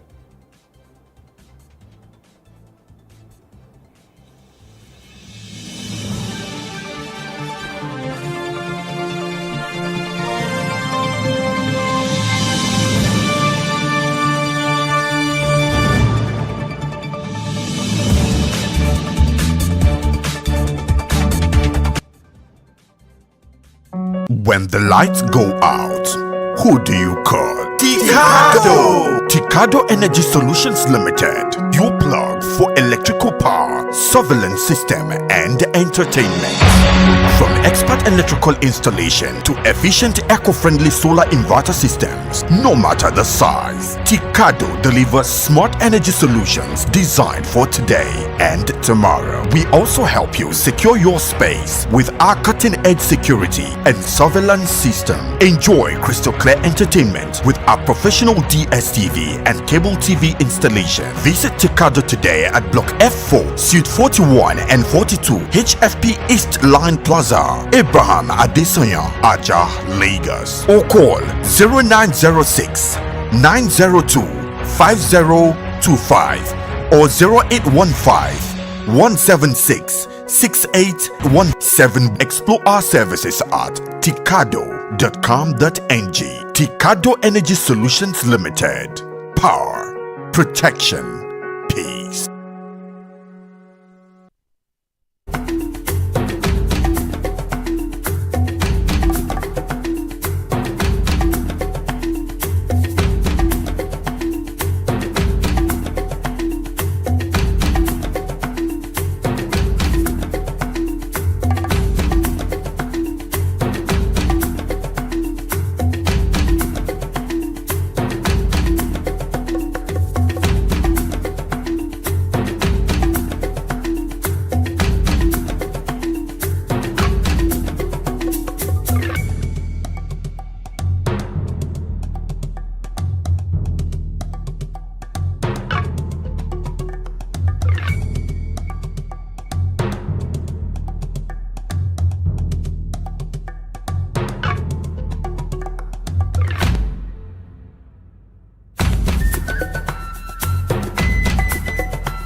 Atlantic TV, culturally inclined and uniquely different.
If you are just joining, it's Trending O'Clock. You know how we do it right here on Trending. We'll talk about all the trending and juicy gist on the internet and, of course, give our opinions about them. I am Mercy Irabo, and you know, once it's trending, I can never trend alone. Who is trending with us today? Mr. Michael Gopadia. Mr. Michael, thank you for being here. Well, you know, you can never trend alone. You can never trend alone because the whole gist, the juicy gist and everything. And you know, today's edition, Friday's edition. Thank God it's Special Friday's edition. So without wasting much time, let's just dive straight into our discussions for today. On our top story is a very disturbing one, as several investors raise alarm over unregistered loan company known as Ambi Savings and Loan, which has allegedly disappeared with their money. When will Nigerians learn? For months, the company reportedly collected money from investors with promises of high returns and easy access savings plan. But now customers say the company has suddenly vanished. Let's see the footage.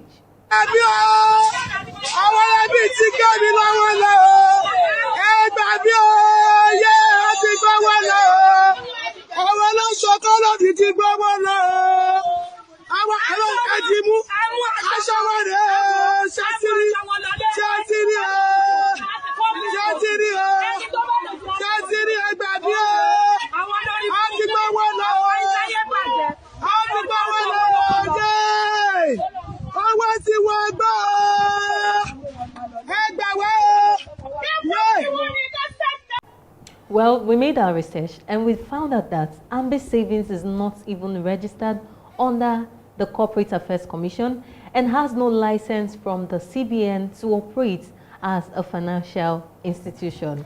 Investors are now calling on authorities to step in, investigate the disappearance and help them discover their funds. And since I watched this footage, one thing that kept coming to my head is, when will Nigerians learn?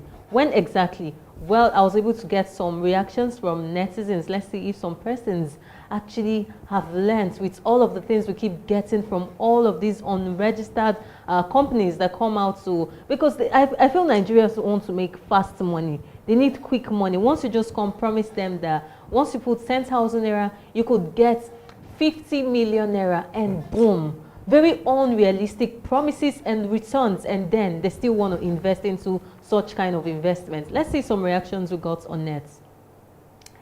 I pray they are able to get their money back. I don't know why people invest in firms that are not well established. People don't learn. We too like sharp money. Exactly. Why keep money with an unregistered loan company? These things still they happen for 2025. Like, I am shocked. I am shocked just as you. Let's see if we take some more reactions. Them know they hear what. These stuffs, they happen every December. They are just carrying people's money this period though. I thought we all said there's no money. And they're still investing. So Una gets money. Hope they can recover. Yes, that's one prayer. I really pray that they recover the money, but we know how it is. We've seen cases of all of these companies running away, disappearing with people's funds. And then remember the time of, is it MMM? Yeah. I thought that one would just make Nigerians wise, but ever since then we've had series of all of these companies still coming back to take money from these people. Like, what stops you from going to a proper bank, an established bank? Go there and drop your money, invest if you want to invest. If you want to get stock, you want to get shares and all of that, it's very easy. At least that's safe for you. I wonder why that's the question. You know, ordinary bank will not give you triple of your money, but these shark loans that comes from these persons are there. You know, it baffles me when Nigerians will always be falling prey to some of these dubious persons, and at the end you will come into shout Egbami. Egbami what? When you so, you know, it's greed. Just call it greed. Many of them are just so greedy. They want to make 20% of what they are of their returns. They want to make 300%, 200%. Who does that? Even a magician will never multiply your money. Come on, where does it come from? So till Nigerians stop that greed, they will always be falling prey to such. Well, I still blame it on the government. That's one thing I want to say, because If the country was really good, nobody would want to come to promise you, give you some unrealistic promises, and then you just fall prey to it. But you can easily fall for unrealistic promises. No, sometimes it's because of the women hardship. fall from all no, realistic Mr. Michael, promises from it's men. the Anybody hardship. can fall. It's because of the hardship. Things are really bad, and people just want to make money. They don't. Do you know some of those people could even get loan to invest just because they feel like, okay, I will get returns from this money, and that's profit. That's because of the hardship people are going through. We do not see you know, when internet fraud started, it was more like scamming those white persons that needed 100% or 200% return. But when they learned that it never comes, you know, it started reducing. And when Nigerians will finally learn that you can never double your money, there's nothing like money doublers. That's when they will learn and get this off. But you know, the government has always told you, if you are going to put your money somewhere, always do a clearance from SEC. Then you know whether it's the right company or wrong. But all the same, our heart goes out to those persons that have lost their money. It's Osusu period. What do you expect? This kind of period, we see many women or people, sorry, not women, because mercy will come from my neck. Many people running with their Osusu money. This is Osusu period. If your Osusu is intact, praise the Lord. If it is not, go and find how way to get your Osusu. Well, this also sort of a thing. So people still do it in this modern world. Yes, it is. What happens to going to the bank? Just go there, save your money. Like doing all of this also, and then it's festive period. Everybody needs money, and then the owner of the Osusu wants to pack everybody's money. Yeah. They want to run with the money. Yeah. Buy clothes for the children. Exactly. Buy let's do save better. For somebody to improve himself. We really need to do better. We have banks. Just walk in there. We have other institutions that you can actually just go and invest. Yes, just ensure that they are registered with CAC and every other clearance. You don't just go about throwing your money, and then we complain we don't have money, but you still go about throwing money here and there. Please, we need to do better. Well, this is a developing story, and we'll continue to follow it closely, and once we get more updates, we'll definitely bring them to you. So away from that, there's this story about a young lady who says she's been facing constant harassment from her landlord since the day she moved into his property. According to her, the landlord disconnected her electricity for invalid reasons. She said she begged, she pleaded and argued, but he refused to restore her lights. She eventually bought a small generator so she could continue her work. But now the man is insisting that he doesn't need a generator in his property. Let's see the footage. Listen, please mind your speech here. I'm ready for you. Whatever you have, maybe they will told you to be staying in my compound. The compound you built for me, you will tell me. I don't apologize. I don't want generator in my compound. Tell me your balance. I'm ready to pay it. Tell me your balance. I'm ready to pay. Well, I don't know why some landlords are really troublesome. Most times when I see all of this landlord, like, hey, now house you build, you not be God. And that's why I wonder if humans were gods, how would they have looked like? Like, somebody rented your apartment and she cannot just be comfortable again because she rented your apartment. Why would you say you cannot use generator in your property and then you disconnected the electricity? That's to tell you a troublesome landlord, a landlord that just wants you to talk. Some landlords are like that. I've actually experienced it myself. Some landlords are evil, pure evil. I wish the government can actually just set up a committee to do some of all these checks, to check for some of all these excesses from all of these landlords, because it's really annoying. It is, Mr. Michael. My own check is I would have loved to see her face and her figure. Maybe that's what the landlord is after. We didn't see her face and the way. You know, some of these men, when they see a fine lady, they find every way to intimidate, to get her attention. And maybe that's what's happening. I was thinking during that viral video, we'll see her figure and understand where the anger and the energy is coming from. But irrespective of whether she's a fine lady or not, she's looking like one ugly girl from after the bridge. All I'm saying is, please, when going into an apartment, ensure that you have documentation. In documentation, you sign to talk about the do's and don'ts.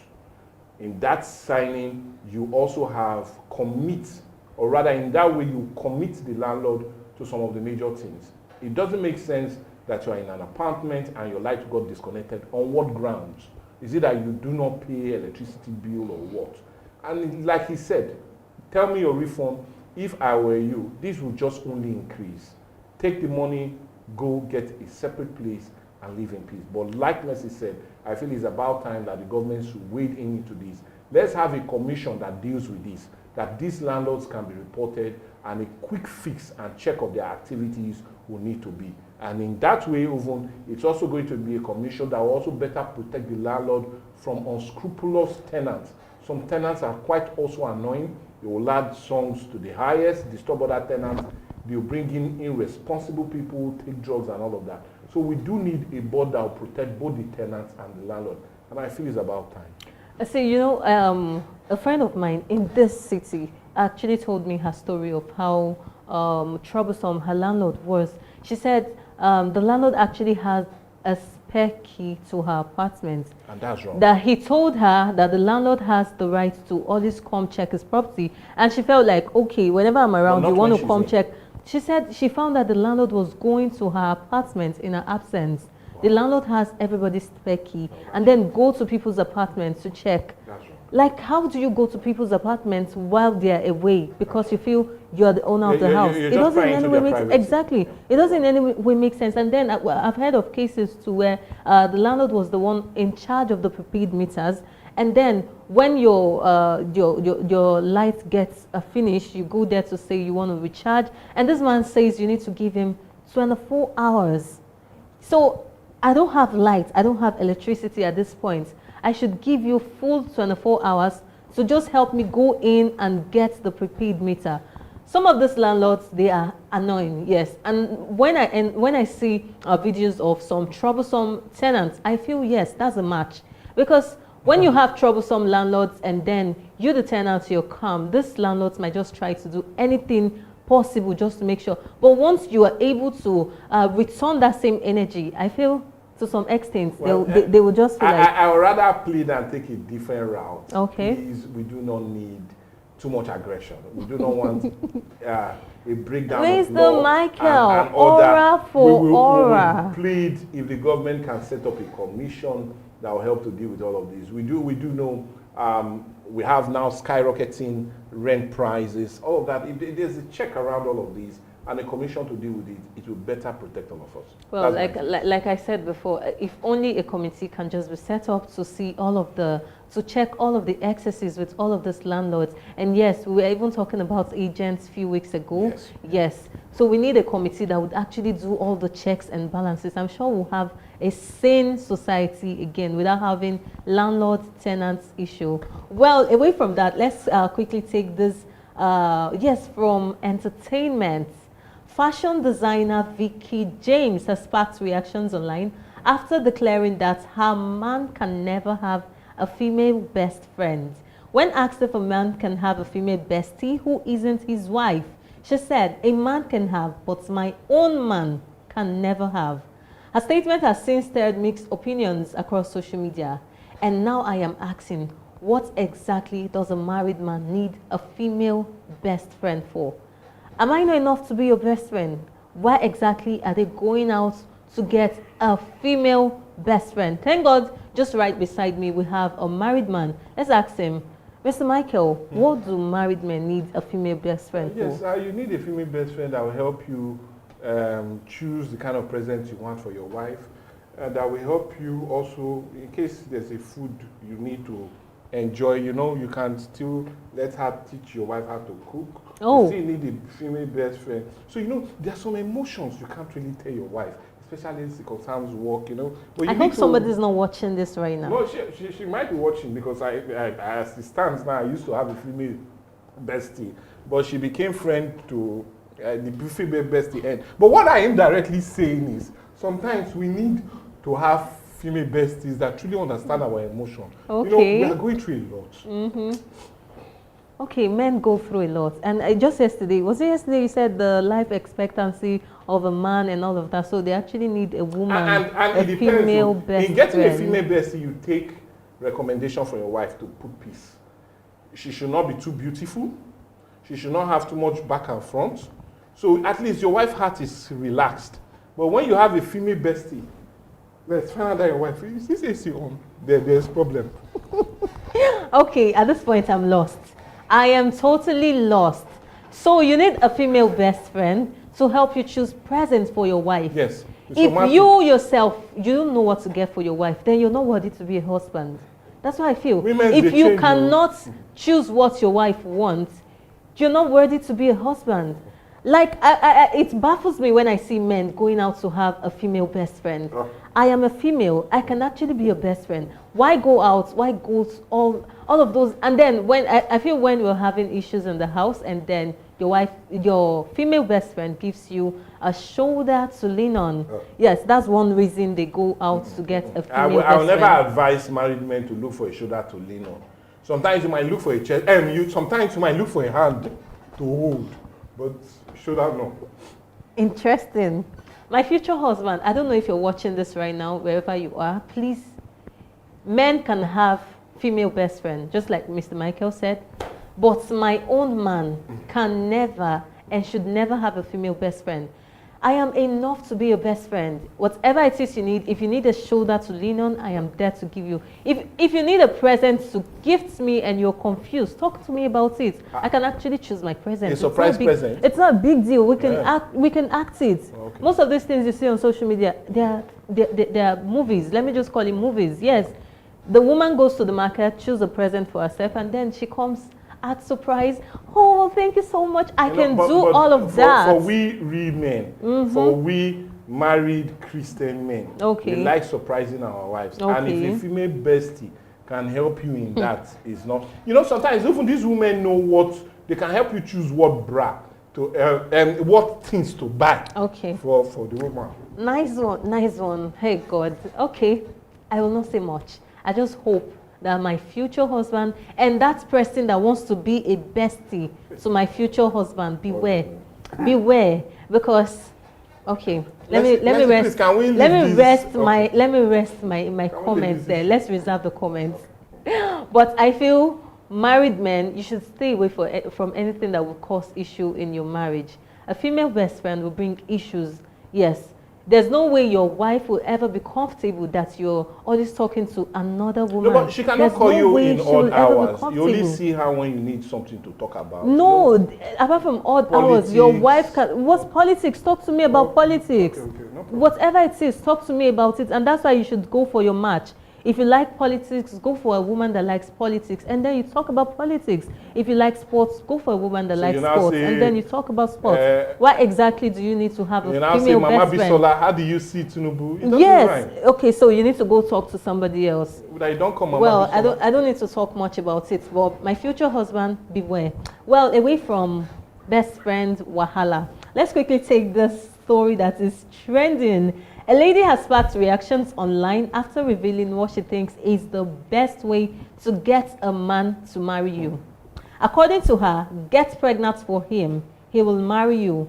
Her bold advice has since ignited heated debates on social media, with people weighing in on whether this is a clever strategy or controversial moves.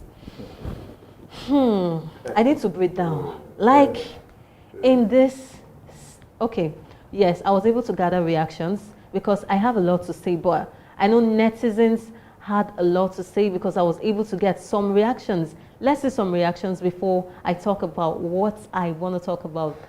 They play. Why many baby mamas stay in Nigeria? Now imagine a single mother claiming we no longer go for looks. We go for maturity, stability, loyalty, and peace of mind. If only they have this mindset before they became single mom. So what really happens to the baby mamas who gets them pregnant and they didn't get wives? Okay, this actually works sometimes anyways. If you watch Power Book, precisely after Tariq found out that these people, movies. Hey, can we just face reality for once? I feel all of these movies, can we even still be a bit realistic? Because these things don't happen. They don't happen. We get deceived with all of these movies. Then why are there single mothers? Yes, that's the big question. Why are there single mothers? Let's see if we take some more reactions. Not in 2025. Yes, you will end up as baby mama. Some ladies should stop being delusional. If you are not ready for motherhood, don't go and try your luck with any man. They play. Ever heard of single mom parenting? I pour you water on your behalf. Okay, you need to wake up. Body go tell you. Exactly, my sister. Let's see if we have some more reactions. You will cry more than the baby. Hey. Exactly, you will cry. But yet, quite a number of women don't still know who they got pregnant for. Okay, now. Yeah. You go cry past the baby. Omo, you will weep. You will cry. Everybody's advising you that, hey, my sister, if you try that thing, you will cry more than the baby. Wow, that's fantastic advice. Let's all embrace that. Oh, okay. And best way to you is to do DNA. Okay. Okay, I think we should just stop because all of these reactions, they're advising her that she will cry more than the baby. But I come to think of it, why should any girl, like girls, we need to do better. Full option girl like you, thinking of trapping a man, Adam, you're thinking of trapping a man and not with anything else, but with pregnancy. Hey, we need to do better. Yes, I'm a female activist, just like Mr. Michael always calls me, a female activist. And now, ladies, I am not proud of this. The sisterhood is not proud. It's not proud of this at all. No, you understand, eh? If, okay, no, leave Adam and Eve. You know, what I'm saying is, let's look at it. Okay. I've once had a discussion with a lady that said she got pregnant. And immediately she got pregnant, that was when the guy was ready to get married. Okay. He became responsible all of a sudden. And she felt if she had not gotten pregnant, they would have still been in the boyfriend-girlfriend category for another 1 year. But when he saw pregnancy, his inner wiring connected and he said, hey, I have to marry. Now the question is, if you want to try that, look at the man. Some men are just playboys. They will play for long. Look at him. If he's a playboy, stay away because you end up a baby mama. If he's not a playboy, some men, I've seen many men that will say, well, I'm just trying to see if she get pregnant. Because I will not want a situation we get married, I'll be looking for kids for so long. That is why some men would opt for such. But irrespective, I doubt, I'm a man, and I know many men will support me in saying this. A woman will be doing something wrong in tying a man down with her pregnancy because it will not be love. That's why we see so many men marrying the women they don't love. That's why we have many men not marrying the women of their dream, but that woman that used to be at the backside, and that's the problem. But it's always advisable, come on, talk about it. Both of you should talk about it rather than you pinning pregnancy on him and trying to use that as a yardstick to marry him. Whether a baby comes, even when he comes, even becomes more worse. If he doesn't love you initially, he will never love you after that. So please be wise. Mr. Michael, you just said something. You said some men want the lady to get pregnant before getting... I do know so many. My sister, if you're in any relationship and the man wants you to get married before anything, gets pregnant before marriage, please, my sister, run. You know, so many men, some men, I've spoken with several guys, and let me not say men, because I know real men would never try that. Yeah, I've had conversation with several guys, and then they say they want women to get pregnant for them because they do not in any way believe in marriage.